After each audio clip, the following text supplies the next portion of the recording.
প্রিয় দর্শক, আসসালামু আলাইকুম। নতুন আরেকটি ভিডিওতে আপনাদের সকলকে স্বাগত জানাচ্ছি। আমি নাজমুস সাকিব। প্রিয় দর্শক, এই ভিডিওতে আমি মূলত কোটা সংস্কার আন্দোলন নিয়ে সারা দেশ যে বিপর্যস্ত অবস্থায় রয়েছে, ইন্টারনেট সংযোগ বিচ্ছিন্ন করা হয়েছে, এমন অবস্থায় সর্বশেষ আপডেট কি সেটা জানতে চেয়ে আপনারা অনেকেই আমাকে মেসেজ পাঠিয়েছেন। তো আমি এই ভিডিওতে মূলত আপনাদের যেই জানতে চাওয়ার যে আকাঙ্ক্ষা, যে সর্বশেষ আপডেট কি রয়েছে, সেই সর্বশেষ আপডেটটি নিয়েই আমি এই ভিডিওটি মূলত সাজিয়েছি। তো প্রিয় দর্শক, যেটা শুরুতেই বলছিলাম যে পুরো বাংলাদেশটাকে বিশ্ব থেকে কিন্তু আলাদা করে দিয়েছেন শেখ হাসিনা, এবং এতটাই তিনি আলাদা করে দিয়েছেন যে আমাদের যে সম্প্রচার মাধ্যমগুলো ছিল, অর্থাৎ যে টেলিভিশন চ্যানেলগুলো, তাদের যে অফিসিয়াল ফেসবুক পেজগুলো, সেখানে কিন্তু আমরা গত দুদিন ধরে কোনো কিছু আপডেট হতে দেখছি না। যে সংবাদপত্রগুলো রয়েছে, প্রথম আলোতে ক্ষুদ্র পরিসরে কিছু কিছু আপডেট আমরা দেখছি, মানব জমিন তাদের ফেসবুক পেজে কিছু আপডেট দেখছি, কিন্তু বাদবাকি যেগুলো মিডিয়া রয়েছে সেগুলোতে কিন্তু কোনো আপডেট আমরা পাচ্ছি না। অর্থাৎ পুরো দেশ এবং জাতি একটা অন্ধকারে নিমজ্জিত, এবং আমরা কেউ বুঝতে পারছি না যে আসলে কি হচ্ছে বা কি হতে চলেছে। এবং যতটুকু আমরা জানতে পারছি সেটার একমাত্র ভরসা হচ্ছে যে আমরা সরাসরি বাংলাদেশের যে টেলিফোন লাইন সেখানে কল করে, বা মোবাইল ফোন লাইনে আমরা সরাসরি কল করে আমরা আপডেট পাওয়ার চেষ্টা করছি, কিন্তু সেখানেও সংযোগগুলো কিন্তু স্পষ্ট শোনা যাচ্ছে না। এবং দেখা যাচ্ছে যে হোয়াটসঅ্যাপ বা অন্যান্য যেসব মাধ্যম রয়েছে সেখান থেকে তো গত দুদিন ধরেই আমরা কেউ কানেক্টেড হতে পারছি না বাংলাদেশে যারা রয়েছেন তাদের সাথে। তাই একটা অজানা আশঙ্কা বা শঙ্কা কিন্তু সকলের মনে ভয় পেয়েছে যে আসলে এই যে একটা দেশবাসীকে অন্ধকারে রেখে সরকার আসলে কি করছে। তো প্রিয় দর্শক, আমরা বিভিন্ন সূত্র থেকে এখন পর্যন্ত যা যা জানতে পেরেছি সেগুলোই আমি একটু আপনাদেরকে জানাবো, এবং আপনাদেরকে আপডেট দেওয়ার চেষ্টা করব। যদিও আমি জানি না যে বাংলাদেশে কতজন আমার এই ভিডিওটি দেখতে পারবেন, তবে যদি বাংলাদেশের সংযোগ, অর্থাৎ ইন্টারনেট সংযোগ যদি আবার ফিরে আসে সহসা, তাহলে নিশ্চয়ই তারা পরবর্তীতে এই ভিডিওটি দেখবেন। কিন্তু আমি জানি যে আমাদের এই ভিডিওগুলো নিশ্চয়ই দেশের বাইরে যারা রয়েছেন, যাদের কাছে এখন ইন্টারনেট সংযোগ রয়েছে, তারা নিশ্চয়ই দেখতে চান এবং বাংলাদেশের সর্বশেষ অবস্থা তারা জানতে চান। তো সেজন্য তাদের জানার সুবিধার্থে আমি কিছু তথ্য এখন একে একে উপস্থাপন করতে চাই। তো প্রিয় দর্শক, আলোচনার মাধ্যমে সংকট সমাধানের যেই সুযোগটি ছিল সেটি কিন্তু এখন আর নেই, এবং ওবায়দুল কাদের দুইবার তিনি আন্দোলনকারীদেরকে কিন্তু উস্কে দিয়েছেন। তিনি প্রথমবার বলেছেন যে আন্দোলন দমন করতে নাকি ছাত্রলীগই যথেষ্ট। তো সেটার মাধ্যমে তিনি ছাত্রলীগকে লেলিয়ে দিয়ে এই শিক্ষার্থীদের উপর কিন্তু একটি দমন পীড়ন, যেটা সূত্রপাত তিনি করেছিলেন ৩-৪ দিন আগে, সেটা আমরা দেখেছি। এবং এরপর যেটা সর্বশেষ অবস্থান তার, সেটা হচ্ছে যে তিনি বলেছেন যে এই যে এখন আপনারা জানেন যে সেনাবাহিনী মোতায়েন করা হয়েছে এবং কারফিউ জারি করা হয়েছে। তো এখন তিনি বলেছেন যে সেনাবাহিনী নাকি তাদেরকে শুট অ্যাট সাইট, অর্থাৎ দেখা মাত্র যে গুলি, সেটির অনুমোদন দেওয়া হয়েছে। তো এখন প্রশ্ন জাগতে পারে যে সেনাবাহিনী তারা দেখা মাত্র যে গুলি করবে, এই সংবাদটি ওবায়দুল কাদের বলার কে? এক্ষেত্রে তো আইএসপিআর তারা একটা বিবৃতি দিতে পারতো, অর্থাৎ যেহেতু সেনাবাহিনী সংক্রান্ত বিষয়, তো সেখানে আইএসপিআর তারা বিবৃতি দিয়ে কিন্তু বিষয়টি পরিষ্কার করতে পারতো। কিন্তু সেখানে ওবায়দুল কাদের তিনি কোন এখতিয়ারে আইএসপিআর এর মুখপাত্র হিসেবে কাজ করছেন, এটা কিন্তু একটি বিরাট প্রশ্নের অবতারণা করেছে। পাশাপাশি আপনারা নিশ্চয়ই আরেকটি সংবাদ আপনারা যারা দেখেছেন তাদেরকে আমি বলতে চাই যে নাহিদ ইসলাম নামের যে এই কোটা আন্দোলনের যিনি অন্যতম প্রধান সমন্বয়ক, তাকে কিন্তু ইতিমধ্যে গ্রেপ্তার করা হয়েছে, এবং এই গ্রেপ্তারের পেছনে মূল কারণ হচ্ছে যে তিনি সরকারের সাথে কোনো আপোষ করতে রাজি হননি, কোনো আলোচনায় বসতে রাজি হননি, এবং এ কারণেই তাকে গ্রেপ্তার করা হয়েছে। এবং এই একই অপরাধে গ্রেপ্তার করা হয়েছে গণ অধিকার পরিষদের নুরুল হক নূরকে। কারণ আপনারা জানেন যে নাগরিক টিভি সহ অন্যান্য যেসব অনলাইন প্ল্যাটফর্ম রয়েছে সেখানে কিন্তু নুরুল হক নূর এই গত কয়েকটি দিনে, অর্থাৎ এই যে ইন্টারনেট সংযোগ বিচ্ছিন্ন করে দেওয়ার পর থেকে, তিনি কিন্তু তার যে সরাসরি মোবাইল নাম্বারটি রয়েছে সেটার মাধ্যমে আমাদের সাথে কানেক্টেড হয়ে তিনি অনেক আপডেট আমাদেরকে দিচ্ছিলেন। তো সেটা সরকারের কাছে ভালো লাগেনি। তো সেজন্য তারা নুরুল হক নূরকে একটি থ্রেট মনে করেছে, এবং এ কারণেই ডিবি পুলিশকে দিয়ে আজ বাংলাদেশ সময় ভোর ৫টায় তাকে গ্রেফতার করেছে বলে আমরা জানতে পেরেছি। অন্যদিকে আপনারা নিশ্চয়ই একটি নাটক সম্পর্কে যারা খোঁজখবর রাখেন তারা জানতে পেরেছেন যে ছাত্রলীগ নেতা সার্জিস আলম এবং তার সাথে আরো কয়েকজন ছেলেপেলেকে বসিয়ে দিয়ে তাদেরকে এই আন্দোলনের সমন্বয়ক দাবি করে প্রচার করা হচ্ছে যে তারা নাকি একটি তথাকথিত ৮ দফা দাবি দিয়েছে, এবং তাদের সাথে সরকারের একটি পক্ষের আলোচনা হয়েছে, এবং এই দাবিগুলো মেনে নেওয়ার আশ্বাস দেওয়া হয়েছে। এবং এই মর্মে তারা কিন্তু এখন যে সরকারের যে দালাল মিডিয়াগুলো রয়েছে তাদেরকে দিয়ে কিন্তু এই প্রোপাগান্ডাটা চালাচ্ছে যে এই কোটা আন্দোলনকারীদের সাথে একটি আলোচনা হয়েছে। কিন্তু এটি সম্পূর্ণ ভুয়া একটি খবর, মিথ্যা একটি খবর। কারণ ছাত্রলীগের এই যে তথাকথিত সার্জিস আলম নামের যে ব্যক্তির কথা বলা হচ্ছে এবং তার সাথে অন্যান্য যে ছেলেগুলোর কথা বলা হচ্ছে, এরা কিন্তু আসলে তাদের কন্ট্রোলে কিন্তু এই আন্দোলনটি নেই, বা তারা কিন্তু এখানে এই যে ৮ দফা দাবি তাদেরকে দিয়ে যা যা বলা হচ্ছে এগুলো সবই কিন্তু সরকারেরই একটি কূটচালের অংশ।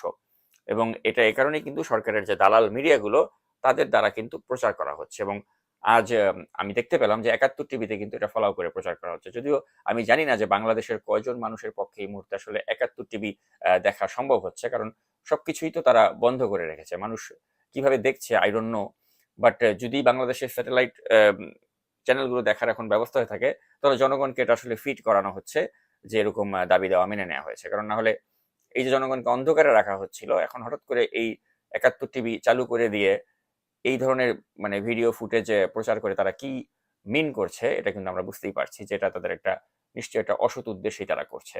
তো যেই ফুটেজটি আমি দেখেছি ৭১ টিভিতে, সেই ফুটেজটি আমি আপনাদেরকে একটু দেখাতে চাই। শিক্ষার্থীদের উপর অতর্কিত হামলা ও নৃশংসতা চালিয়েছে তাদের দ্রুত বিচারের আওতায় নিয়ে আসতে হবে। ৬. যে সকল বিশ্ববিদ্যালয়ের প্রশাসনের নীরব ভূমিকার কারণে শিক্ষার্থীদের উপর হামলা হয়েছে সেই সব বিশ্ববিদ্যালয়ের ভিসি ও প্রক্টরকে পদত্যাগ করতে হবে, যেমন ঢাবি, জাবি, রাবি সহ অন্যান্য বিশ্ববিদ্যালয়। কোটা সংস্কার আন্দোলনকে কেন্দ্র করে দায়েরকৃত সকল মামলা প্রত্যাহার করতে হবে। ৮. আন্দোলনের সাথে জড়িত শিক্ষার্থীদের সকল ধরনের রাজনৈতিক, আইনি বা বিশ্ববিদ্যালয়ের প্রশাসন তো প্রিয় দর্শক, এই ফুটেজটি দেখে নিশ্চয়ই আপনারা বুঝতে পারছেন যেরকম তাদের প্রচার যন্ত্র ব্যবহার করে এখন তারা তাদের বয়ানগুলো প্রচার করে আমাদেরকে বিভ্রান্ত করার চেষ্টা করছে, এবং এটি সেই বিভ্রান্ত করারই আরেক নজির আমরা দেখতে পেলাম। আর আরেকটি বিশ্বস্ত সূত্রে আমরা যে খবর পেয়েছি যে রাজধানী ঢাকায় কিন্তু আজ সকাল থেকেই হেলিকপ্টারের টহল চলছে, এবং গতকাল বাড্ডা এলাকায় আন্দোলনকারীদের সাথে কিন্তু পুলিশের এবং ছাত্রলীগের তীব্র সংঘর্ষ হয়, এবং আজ সকাল থেকেও নাকি সেই সংঘর্ষটি জারি রয়েছে, এবং কারফিউ অমান্য করে শত শত মানুষ ঢাকা এবং রামপুরের যে প্রধান সড়ক সেটা আটকিয়ে রেখেছে বলেও আমরা জানতে পেরেছি। যদিও দেশের অভ্যন্তরে আসলে মোবাইল ফোনের নেটওয়ার্ক সীমিত থাকার কারণে সার্বিক এই পরিস্থিতিগুলো সম্পর্কে কিন্তু আমরা পরিষ্কার কোনো ধারণা এখনো পর্যন্ত আমরা পাচ্ছি না। কিন্তু তেজগাঁও, মহাখালী এসব এলাকায় যে গুলিবর্ষণের আওয়াজ পাওয়া গিয়েছে, এটা আমরা ফোনে ওখানকার যারা স্থানীয় রয়েছেন তাদের কয়েকজনের সাথে কথা বলে আমরা এটা নিশ্চিত হতে পেরেছি। এবং কোটা আন্দোলনের সাথে খোঁজ খবর রাখেন এরকম একজন সাবেক ছাত্রনেতা তারেক আহমেদ, তিনি তার ফেসবুকে একটি স্টেটাস দিয়েছেন, যেটা আমি একটু আপনাদের সামনে পড়ে শোনাতে চাই। তিনি লিখেছেন যে এটা এখন আর কোটা আন্দোলন নয়, শুধু ছাত্রদের আন্দোলন নয়, এটা এখন সাধারণ মানুষের আন্দোলন, জালিমের বিরুদ্ধে মজলুমের আন্দোলন, এই আন্দোলনে যারা শহীদ হয়েছে তাদের পরিবারের আন্দোলন। শুধু কোটা আন্দোলন হলে সরকার আমাদের ভাইদের খুন করবে কেন? যারা এদের খুন করেছে আপনি নিশ্চয়ই চান না খুনিরা আমাদের আর শাসন করুক। কথা ক্লিয়ার হয়েছে? যদি ক্লিয়ার হয় তাইলে কোটা আন্দোলন, সংলাপ এসব বলে চিল্লায়েন না। সরকারের নাটক সরকার করুক, আপনারা আন্দোলন চালিয়ে যান, এটা এখন গণ আন্দোলন। তো তিনি জনগণের মনের কথাটি কিন্তু আসলে এই স্টেটাসের মাধ্যমে ফুটিয়ে তুলেছেন, এবং সম্ভবত এই জনগণের যে মনের কথা বা জনগণের যে পালস, এটা হয়তো আমাদের তিন বাহিনীর প্রধান অর্থাৎ সেনা, নৌ এবং বিমান বাহিনীর প্রধান তারাও হয়তো বুঝতে পেরেছেন, এবং বুঝতে পেরেই কিন্তু তারা পদত্যাগপত্র জমা দিয়েছেন বলে কিন্তু অসমর্থিত কিছু সূত্র থেকে আমরা জানতে পেরেছি। এবং অসমর্থিত সেই সূত্র এটাও জানিয়েছে যে ডিজিএফআই তাদের ৩ জনকে অর্থাৎ এই সেনা, নৌ এবং বিমান বাহিনীর প্রধান যারা রয়েছেন তাদেরকে আইসোলেটেড করে রেখেছে, এবং এটার মূল কারণ হচ্ছে যে তারা চেয়েছিলেন যে এই মিলিটারিকে একটি ম্যাজিস্ট্রেসি পাওয়ার দিয়ে রাস্তায় যেন নামতে দেওয়া হয়, কিন্তু যেহেতু ম্যাজিস্ট্রেসি পাওয়ার তাদেরকে দেওয়া হয়নি, তাই নাকি তাদের সাথে একটি দ্বন্দ্ব হয়, এবং এই দ্বন্দ্বের পরিপ্রেক্ষিতেই তারা পদত্যাগপত্র জমা দিয়েছেন। যদিও আমি আবারও বলছি, এই সংবাদটি কতটুকু সত্য এটি কিন্তু আমি ইন্ডিপেন্ডেন্টলি ভেরিফাই করতে পারিনি। তবে একটি জিনিস ভেরিফাই করা গিয়েছে, এবং এটা আমি কনফিডেন্টলি আপনাদেরকে বলতে পারি, সেটা হচ্ছে সেনাবাহিনী কিন্তু বিভ্রান্ত। সেনাবাহিনীর ভেতরে এখন দুটি অংশে ভাগ হয়ে গিয়েছে, একটা ওয়াকারপন্থী গ্রুপ আর একটা ওয়াকারের বিপক্ষের গ্রুপ, এবং সেনাপ্রধান তিনি আসলে কি ডিসিশন নেবেন এটা নিয়ে কিন্তু তার যারা জুনিয়র রয়েছেন তারা অনেকেই ক্ষুব্ধ বলে আমি জানতে পেরেছি, এবং আন্তর্জাতিক সম্প্রদায় তারা যে মুহূর্তে একটা মৌনতা অবলম্বন করছে এটা নিয়েও কিন্তু সেনাবাহিনীর অনেকে বিভ্রান্ত, কারণ তারাও বুঝতে পারছেন না আসলে এই মুহূর্তে আন্তর্জাতিক সম্প্রদায় আসলে কি ধরনের একটা অ্যাকশন নিতে পারে, এবং সেটা যদি তাদের ইউএন পিস কিপিং মিশনের উপরে কোনো প্রভাব ফেলে এটা নিয়েও কিন্তু সেনাবাহিনী শঙ্কিত। তাই তারাও কিন্তু আসলে বুঝতে পারছে না যে তারা সরকারের চাপে পড়ে আসলে হার্ড লাইনে যাওয়াটা তাদের ঠিক হবে কিনা। এবং তাদের অনেকের বয়ান হচ্ছে যে আসলে শেখ হাসিনা যে পাপ করেছেন বা শেখ হাসিনা যেভাবে পুলিশ লেলিয়ে দিয়ে এই আক্রমণগুলো করেছেন, এটার প্রায়শ্চিত্ত শেখ হাসিনাকেই করতে হবে এবং তার হয়ে খেলতে নেমে সেনাবাহিনী নিজেদেরকে কলঙ্কিত করবে না, এটাই হচ্ছে অধিকাংশ সেনাবাহিনীর যারা মাঠ পর্যায়ে নেমেছেন তাদের সেন্টিমেন্ট। তো একটু আগে আমি কিন্তু এই সরকারি দালাল মিডিয়া অর্থাৎ এটিএন নিউজ, সেখানেও আমি আপডেট নেওয়ার চেষ্টা করছিলাম এবং তারা যাত্রাবাড়ি এলাকার একটি আপডেট দেখাচ্ছিল। তো চলুন আমরা একটু দেখে নিই যে যাত্রাবাড়ি এলাকার আপডেট তারা তাদের বয়ানে কিভাবে দেখাচ্ছিল, একটু দেখে নিই। সাধারণ মানুষের উপস্থিতি এখন একদম কম থাকলেও আমরা দেখেছি আন্দোলনকারী কিংবা পিকেটার যারা রয়েছেন তারা কিন্তু যে কাজপুরের যে অংশ সেখানেও আমরা বিপুল সংখ্যক পিকেটারদের দেখতে পেয়েছি। সেখানে তারা আজকেও দেখেছি যে তারা ভাঙচুর করার একটি মানসিকতা কিংবা সহিংসতা করার যে মানসিকতা সেটি তারা আজকেও ধরে রেখেছে এবং সেসব সহিংসতার যে প্রস্তুতি তাদের রয়েছে। তো সেনাবাহিনী মোতায়েনের পর থেকে মধ্যরাত থেকেই তারা বিভিন্ন জায়গায় টহল দিচ্ছেন এবং বিভিন্ন মোড়ে তাদের যে ভারী যানবাহন রয়েছে সেগুলো নিয়ে তারা টহল জোরদার করেছেন। পাশাপাশি আইন শৃঙ্খলা রক্ষাকারী বাহিনীর অন্যান্য সদস্য, পুলিশ কিংবা র্যাবও এই সেনাবাহিনীর সাথে তাদের কার্যক্রম সেগুলো পরিচালনা করছেন এবং এই মুহূর্তে যাত্রাবাড়িতে কিন্তু আইন শৃঙ্খলা রক্ষাকারী বাহিনী কিংবা সেনাবাহিনী পৃথকভাবে আলাদা অবস্থান করলেও সহিংসতাকারী কিংবা আন্দোলনকারী যারা রয়েছেন তারা কিন্তু কাজপুরের অংশে অবস্থান করছেন। দুই পক্ষ এখন পর্যন্ত মুখোমুখি হয়নি, যার কারণে এখন পর্যন্ত সহিংসতা কিংবা সহিংস কোনো ঘটনা ঘটেনি। তবে একটি আতঙ্ক কিংবা ভীতি কিন্তু রয়ে গেছে।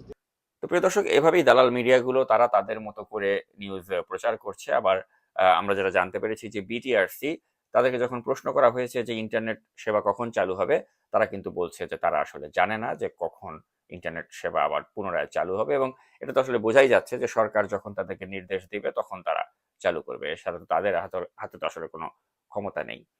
তো আমি এই ভিডিও শেষ প্রান্তে এটাই বলবো প্রিয় দর্শক যে শেখ মুজিবুর রহমানের সেই বিখ্যাত উক্তি যে তিনি বলেছিলেন যে আমরা যখন মরতে শিখেছি তখন কেউ আমাদের দাবায় রাখতে পারবে না। তো এখন বাংলাদেশের অবস্থা ঠিক সেরকমই, যে আমাদের যারা ছাত্র সমাজ বা তরুণ সমাজ যারা রয়েছেন তারা মরতে শিখে গিয়েছেন এবং এই যে ফ্যাসিবাদের জাতাকলে আমরা যে পিষ্ট এবং এই যে এই নিরস্ত্র শিক্ষার্থীদের উপর যেভাবে সরকারের যে নৃশংসতা বর্বরতা আমরা দেখলাম, এটা আসলে শেখ হাসিনা এখন একটি পয়েন্ট অফ নো রিটার্নে নিয়ে গিয়েছেন এবং এ কারণেই আসলে তার সাথে আপোষের তো কোনো প্রশ্নই ওঠে না। এবং এই যে বলার চেষ্টা করা হচ্ছে যে বিভিন্ন দাবি দাওয়া যেটা রয়েছে ছাত্রদের তারা মেনে নিবে বা আদালত থেকে রবিবারে একটা রায় আসবে, এ ধরনের কথাবার্তা বলে আসলে শেষ পর্যন্ত কোনো লাভ হবে না। কারণ আন্দোলনকারীরা সকলেরই কিন্তু এখন একটাই দাবি, সেটা হচ্ছে তারা এখন শেখ হাসিনার পদত্যাগটাই তারা চান এবং এই যে পদত্যাগ সেটার জন্য মূল প্রয়োজন যেটা হচ্ছে গণ অভ্যুত্থান এবং এই গণ অভ্যুত্থানের দিকেই কিন্তু আসলে এই যে আন্দোলনটা সেটা যাচ্ছে বলেই কিন্তু অন্তত এখন পর্যন্ত আমার কাছে মনে হচ্ছে যে গণ অভ্যুত্থানের দিকেই সেটা যাচ্ছে। তো প্রিয় দর্শক, সর্বশেষ আরো যদি কোনো আপডেট আমার কাছে থাকে সেটা নিয়ে আমি আমার পরবর্তী ভিডিওতে হাজির হব আপনাদের সামনে। এখন পর্যন্ত এই ছিল আমার কাছে সর্বশেষ আপডেট। এই ভিডিওটি দেখার জন্য আপনাদের ধন্যবাদ জানিয়ে এখনকার মতো আমি বিদায় নিচ্ছি। আল্লাহ হাফেজ।